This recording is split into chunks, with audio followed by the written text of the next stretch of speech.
Morning, Connor. Hi guys, you okay? Yeah, good, thank you. Update on a couple of players. Mark Roberts, Fabio Jallo, have they got any chance of being at Reading this weekend? Yeah, Robbo will be fine. Robbo's trained the last couple of days, which has been a positive. So no issues from Robbo's point of view. We just kind of have to look after him a little bit, in terms of not having a reoccurrence in that injury. So yeah, look, he's trained this week. He'll be involved, which is a positive, of course. In terms of Fabs will probably be, he's on the grass in training, but probably won't be involved the weekend. I think there's a game on Friday that he'll probably be involved in, and I think he needs to just keep playing minutes for the time being. And is Davis feeling better now after his illness? Will he be around? Yeah, Davis, no problem whatsoever. Just a little bit of an unfortunate one for the weekend. Very unlucky in terms of timing, for him to be up all night getting sick on the Friday, and obviously letting us know late in the day Saturday morning. So yeah, no issue. He's come back trained and just got over the illness, no problem. Have you got any further clarity on Josh Earl in terms of timescales for him and what his kind of programme looks like? Yeah, Josh is going to be out for a foreseeable, really. I think, look, it's not season ending, but we're probably looking at, heading into March time, something like that. So we won't see Josh, until March, really.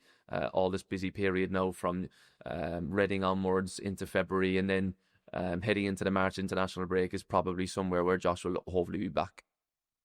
How's Charlie Lennon settling in? How's he found his first few days with the club? Yeah, Charlie's been fine. He's looked bright and sharp in training the last couple of days, which has been positive. Nice to have a fresh body in the building, of course. And look, there's going to have to be some patience around Charlie. Look, he's an exciting winger that we really like. Come from Darlington, obviously through Middlesbrough Academy and whatnot. So yeah, look, one that is definitely got potential to improve and develop, but just having a little bit of patience around him, because it is going to take him that little bit of time to get up to speed. Do you envisage him playing at some part, though, with the first team squad in the next few months up to the end of the League One season?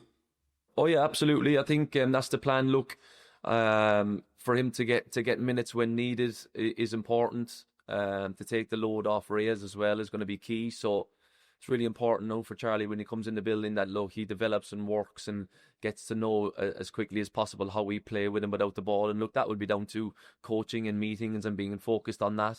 So yeah, look, we're hoping that he can help in terms of workload, and get on the pitch and make the most of the minutes that he gets. And what do you see as the kind of strengths that he brings in the areas that you want to see a little bit kind of more from him and develop over the coming months and further on? Look, he's an exciting winger that wants to play on the left-hand side of the pitch and cut in on his right foot, and he's got dribbling ability, and he wants to get numbers in terms of goals and assists. So he'll have that freedom to do that when we play, because obviously, look, Reyes does it on the left-hand side for us very, very well. For Charlie, it's about getting, physically up to the level of League One football in terms of the tempo of training. When I feel like he's comfortable in the training environment, that will be a big plus. And I think it's to get to know what we want out of possession as well. How we press, our principles in and around when we press, and what's really important for us as a team and how we set up. So yeah, look, it's going to take a little bit of time, but it will be non-stop to get him up to speed as quickly as we can. I know you're still hoping to bring a few in before the end of the window, Connor. Have you made any progress this week? Could we see anybody else joining before Reading? Before Reading, I'm not too sure. Look, I think we all know that there is a couple of bodies needed, and we're hoping to get that sorted and finalised before the end of the window. Whether it will be before Reading or heading into next week, then obviously, look, time will tell on that. But I think if it's not before Reading, then obviously we've got 1 week to go, so it's going to have to be next week. And in terms of kind of bids for players at your end, have you knocked any more backs? And obviously the fans forum, you talked about a number of bids for Reyes Cleary. No, not to my knowledge, Ox. No, same situation. Everyone's in the building. Everyone's in good form and in good spirits, and there's no one, telling me about any bids for anyone really. I imagine part of the key this week, and I know this was like your last free week for a while, was to try and build on the momentum of the previous week. I know there was the defeat at Liverpool, but lots to take from that. Just the nature of how the game against Blackpool finished, it just seemed to be, there was a real positive there, wasn't there, to try and take forward? Yeah, I felt like last week was a big week for everyone, really. Look, I know obviously we lost at Liverpool, but it created an energy and a connection that I was really pleased with between, players and fans, because the fans were so thrilled. But obviously, how the night went, obviously, look, we lost in the end, but I think everyone can say that we put a real good positive performance in, and everyone was so proud of those efforts. And then to come through it, obviously, on Saturday against Blackpool in the manner that we did was obviously fantastic to keep that energy and buzz going. Obviously we touched on after the game that this is our last free week now, and the mood in the training ground and around the building has been really positive over the last kind of 7 to 10 days now, and we just need to keep that moving forward heading into Reading, of course. Some thoughts on Reading then? They seem to have picked up overall since Liam Richardson went in there. 4 wins in the last 6. They'll, as ever with this division, I'm sure they'll provide plenty of challenges for your team. Yeah, of course. Look, they've obviously had an uplift in results in terms of over the last period since Liam's gone in. And look, they're a good footballing side, and we know that they're going to test us, and we have to be very good on the day to get the result that we want. So look, we're going into the game in a good place as well. Like I said, off the back of the energy and the buzz that we've created, and we'll be looking forward to getting down there and fully prepared and ready to go. Can you take anything and learn anything from the return match back in September? I know you won it, but there's been clearly plenty of changes at their end, and your team's changed a bit as well since. Yeah, no, look, I think it was nice to get a win that day, but different manager, they've got a different style of play, they've got a different way of playing, and we look a little bit different ourselves now because all teams evolve over the course of the season. So, no, look, other than there'll be similar personnel on the pitch probably from both sides, that's probably about the only kind of similar scenario really, because look, new manager from their point of view has taken over, they play differently, and look, we're always evolving as well. So I wouldn't look too much into that result really. Well, this kind of busy period is now on us. What's your message been this week? Because ultimately you're in a good place with the games in hand to be able to try and strike now, isn't it? Yeah, look, we just got to keep pushing, keep working, keep improving. It's important that from a personnel point of view that that it stays positive in terms of injury front. That's really important for our squad. There's going to be so many games now from Reading onwards, as everyone knows. Look, we'll try and go out and win every single game, and it's how quickly you can bounce back from maybe a loss along the way. We know if anything goes wrong in terms of results, we're going to have a game 3 days later, so we have to put it behind us pretty quickly and move on to the next one. So it's going to be a relentless time for the next 6 weeks. And ultimately, look, can we build that momentum and pick up as many points as possible to get us into a good place come March time, really. Brilliant. Thank you, Conor. Thanks, Ox. Hi, Conor. Obviously, Charlie, a very young player. Is that the kind of area that you're looking at, quite young, maybe loanees, or could it be a bit more experienced players that you bring in the next 10 days or so? Yeah, no, I think it will be a bit of both. I think from a permanent point of view, if anyone wants to come in the door, I think you're probably potentially looking at the younger ones that are ours and you can develop. I think then when you look at loans, then obviously age probably isn't as high as a factor because they're not our players. So, look, we'll wait and see on that one. But I don't think you're looking at Charlie's age all the time coming into the building. It's finding the right balance because, look, we're very fortunate with the young players we have. Obviously, Charlie's added to that. But ultimately, they need a couple of older players as well to guide them. So time will tell. You spoke about sort of right wing, forward as well. If you get those two filled and keep everyone, is that pretty much as what you'd like to happen? Yeah, of course. Look, ultimately, we want to keep everyone in the building, our better players, of course. I think it's important to add a couple of players up the top of the pitch as we've spoken about. And I think then obviously from numbers point of view and for hitting this period head on, I think we'll be in a decent place to have options, to have different formation changes. So hopefully that's going to be the case, this time next week when the windows come into a close. You mentioned the formation, obviously using a back five a bit more. I know it's quite fluid in your system. It's not just as simple as a sort of 3-5-2 and everyone just stays there. But has that switch over the last couple of games changed anything that you might want in terms of numbers in certain areas, or is it just stayed the same? No, look, we're obviously after we're defending in a 5 currently. There's no getting away from that. If you watch our games and analyse our games over the last couple, and I think we've looked more solid from that point of view. But in possession, we look the exact same. We're not playing with two strikers up the top of the pitch or anything like that. We're still having Reyes high and wide on the left, and we still have 2 6s, and we still have four in the middle of the pitch, just in a different way. So in possession, it looks the exact same, and the players know that, and the players have carried that through really well over the last couple of games. But out of possession, obviously, we look a little bit different currently, and it's making us look that little bit more solid, which is important. Obviously, you came in with a certain formation in mind, and it is, like you say, in possession, but just sometimes you have to think, certain things aren't quite working, you just have to tweak and adapt as a manager. Exactly, yeah. Look, it's constantly evolving, constantly trying to improve and get better. What do we need to do? But I think it's really important that you have a similar look about yourself, particularly whether that's with the ball. I don't think throwing everything out the window was necessary at all. I think with the ball we play some really good stuff. It was just, how do we look a little bit more assured and solid without the ball? And I think we found a formula now that hopefully we can continue and keep that solidness going moving forward. Do you think if you get positive results in the next 2 or 3 games before the window, excuse me, that might help in terms of, encouraging people to come? Because obviously, you've got the potential to get up the league, but if you were a little bit higher and had some good form behind you, do you think that would make any impact in persuading people? No, I don't think so. I think, look, you want to come to the football club or you don't. Everyone realises the position that we're in. Look, can we get a couple of positive results before the window closes, regardless of signings or regardless of trying to get players in the building? That's going to be the case for anyway. So no, I think everyone knows where we're at. Everyone knows we want to try and push up the table. Hopefully a couple of signings will add that energy and buzz into the squad regardless of results. And hopefully, we can get ourselves into a decent place come the end of the window.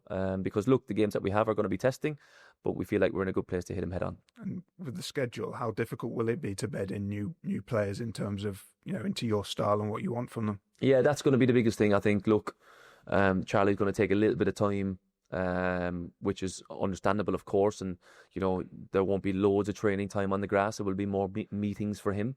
But I think I'd like 1 or 2 to come in the building as well that, don't have the time to kind of evolve and develop, that they know the level and they know the league and they know the EFL. So in our busy schedule, then they can hit the ground running a little bit more. And that would be the ideal scenario. Yes, we have, Charlie, and we've ticked that box in terms of development, and that's the route that we're going. But can we get 1 or 2 bodies in the building that don't need that time to develop, and they can really get into the squad straight away and hit the ground running when needed? You mentioned Reading, a sort of good footballing team. Do you like coming up against it? I know it takes all sorts in this division, but a team that sort of plays a bit and maybe comes at you a bit. Do you like coming up against a team like that? Yeah, it's nice. I think, look, they try and play a certain style, which is good and positive. I think, look, there's such a mix in this league that people want to go back to front a little bit. People want to play out. But I think Reading try and play a style with the ball now that is positive and attractive, in my opinion. And we have to be fully ready for that. We have to press well and be organised, and then try and obviously implement our style when we have the ball as well. So yeah, look, it should be a decent game in terms of footballing styles, and then hopefully we can come out on the better side of it. Obviously, it's Reading, then Cardiff, so 2 long trips to start this gruelling schedule. Just have to be prepared logistically and guess just plan for it all. Yeah, exactly that. Look, clear planning and clear preparation as always. There won't be too many days off over this period, because look, we're Saturday, Tuesday now for a while. We'll be in Sunday getting ready for Tuesday's game after Reading. But first and foremost, the only focus is on Reading and getting ready for that. Thanks, Conor. You okay? Is it a case of, it looks like you've got to strap yourself in, really, doesn't it, really? It's such an intense run. Your lads will probably find out a bit even more about each other. They'll probably be seeing more of each other than they will their loved ones in the next sort of 3 or 4 weeks. Yeah, we need to have, the right energy around the place, whether we win, lose or draw. And I think, look, we need to have people that, want to be at the football club. And we need to have people that, enjoy coming to work all the day, because we will be at work a lot. And I think, look, we've got a really good group here. Everyone gets on. The staff are amazing, and we're all going to have to, push together now and muck in and do whatever's needed to get us through this period in a positive way. No doubt from, outer staff, inner staff and players will all be doing that. And it's going to be a really exciting run. And hopefully, like you said, we can get a good points return as well.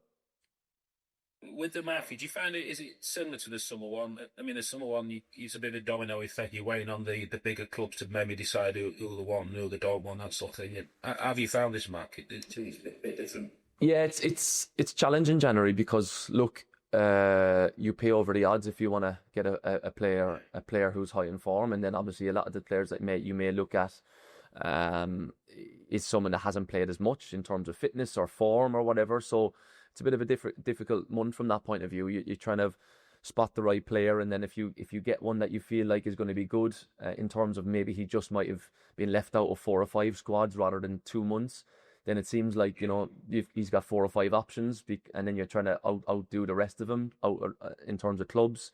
So it's a kind of a tougher market January, and you try and do your homework really, really well and try and get the players in that you want.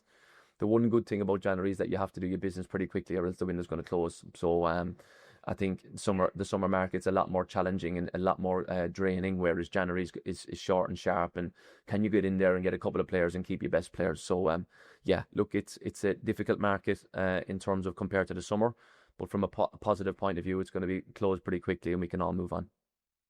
I guess from what you've been saying, that you want players who maybe can be sort of versatile in the final third, and given the lack of preparation time, you're probably going to have training, the ones that can sort of slot in pretty quickly. Yeah, I think, look, we all know the regime that we're going on at the minute. We're signing younger players to develop, and that's something that, myself and the club want to go down that road. But if we get a couple of loan players, can the loan players, be players that are a little bit more established and don't need that bedding in period, and they can just fit into the team or squad very, very quickly, and they can have an impact instantly. So it's finding that right balance, and hopefully by the end of the window we'll have that balance. How important is bringing in? I mean, obviously the younger Fowler came on the other day, trying to integrate a couple more of the younger players as well. I mean, you've obviously got this load of games as well. Is that going to be? You're going to try and ease 1 or 2 more of them in if you can potentially get the chance? Potentially, it depends on bodies, Leon. If I'm being really honest, someone like Faz needs minutes and needs time to develop. And look, he'll get that for the time being right now. Hopefully, if bodies come through the door, then obviously it may be a loan for someone like Faz. So same with Fabio. If we get a couple of bodies in the door, Fabio needs minutes to get back to the Fabio that we all want to see. So I think people like Fabio and people like Faz, their kind of futures will just depend on how many people we get in the door. Look, they're both really bright players, and they're both players that we really, really like, but they need to be playing minutes to develop them. So that will all come through in the next 10 days or so, depending on how many bodies we get in the building. With the young goalkeeper Kieran as well, I mean, is it the message to him? Look, just knuckle down. Your time will sort of come. You've obviously brought in another lone keeper. I mean, you tie buckle, that sort of message. Yeah, and I think from Flav's point of view, look, he's training all the time and he's developing, and Scott Flinders is doing an amazing job with him. Obviously, we got Rogan Ravenhill out on loan as well, which is a really exciting keeper for the club. So look, I think from Flav's point of view, he just needs to see the season through, really develop him, being really hungry to improve his game, and we'll see what happens then on the off season with Flav in terms of, is he the next one to maybe go and loan to develop or whatnot, or whatever that picture looks like. So yeah, look, for the time being, Flav obviously needs to keep working hard every single day and making the most of the time he's got with the first team squad, as this time for him is priceless as well. I was going to ask you finally, I mean, anything can still happen this season. With your manager's hat on, is it a case of the first base is sort of get to 50 points and then we can sort of think about other things, that sort of thing? Yeah, look, we just need to keep improving, keep being competitive in the games and seeing how many points we can pick up. Can we build on the week that we've just had in terms of Liverpool and Blackpool and move forward into Reading and moving forward? So my next thought, honestly, is getting a positive performance and the right preparation ready for Reading, and then we'll move on to the next one. But look, the more points on the board, obviously, the better, of course.